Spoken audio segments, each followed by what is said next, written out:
So many things have made the difference for me in my healing journey. I feel lucky. I feel grateful. But today I want to share with you what I would say has made the biggest difference of all.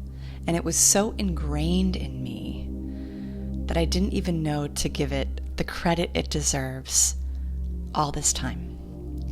Since I was young, I've been praying. But I didn't look at it as praying because I've just been talking to God like my best friend. I have a little story to tell you about me and my relationship with prayer. I grew up Catholic. I would identify as a recovering Catholic. However, there are things about the religion that I do have gratitude for.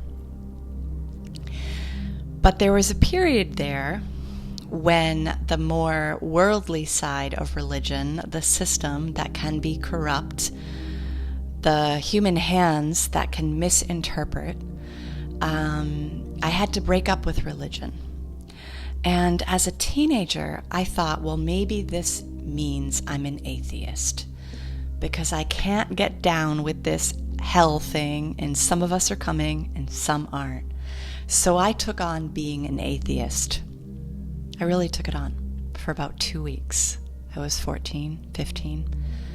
And in that time, something was really not right inside of me. Something was off. Something deeper than I could ever describe.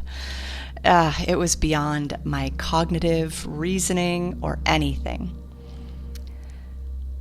And I realized that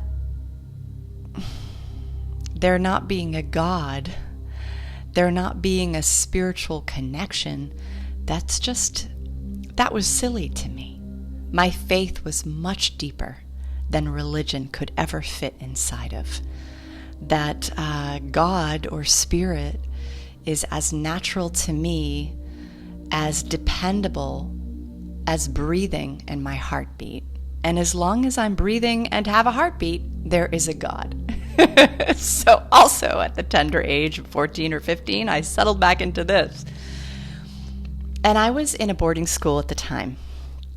And I remember taking these walks, like after study hour. They gave us 1 hour before we had to check back in. And so at night, I was being a little different from my peers. That started early. I was taking walks down on the field hockey fields and the soccer fields, but at night they just looked like big fields with a horizon of trees silhouetted by the moonlight. And I would just talk to God. I would pace back and forth, and I would share my thoughts and my feelings like my best friend. And since that time, prayer has not been I've always been frustrated by people who have formulas for prayer. And this is my inner mystic, as well as being an empath, perhaps a highly sensitive person.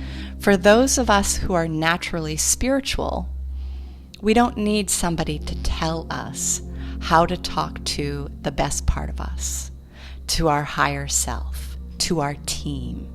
And actually, letting in strict, maybe judgmental, dogmatic formulas can actually corrupt our connection with God. Because our connection with God is personal. It's one of a kind. It's between you and God. With that said, my invitation to you is to start talking to God, Spirit, Mother, Love. First of all, pick the language that actually feels safe and expanding for you.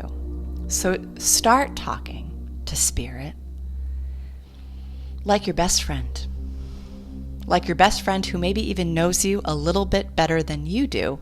Just like you know your best friend a little bit better than they do sometimes, right? It's like, lean into that. Pray. See what happens. Ask for what you need. Tell them what you don't like. I complain to God all the time. I vent. I ask for help. Help me understand why this is happening. Show me how to accept this. Am I supposed to accept this? What would love do right now? What is my lesson inside of this? Help me be willing. I'm going to make a part 2 after this video that describes you've prayed and now what. But if any of this resonates with you, or even you're just curious about it but you don't know how you feel, I would love to hear in the comments. Thank you for listening.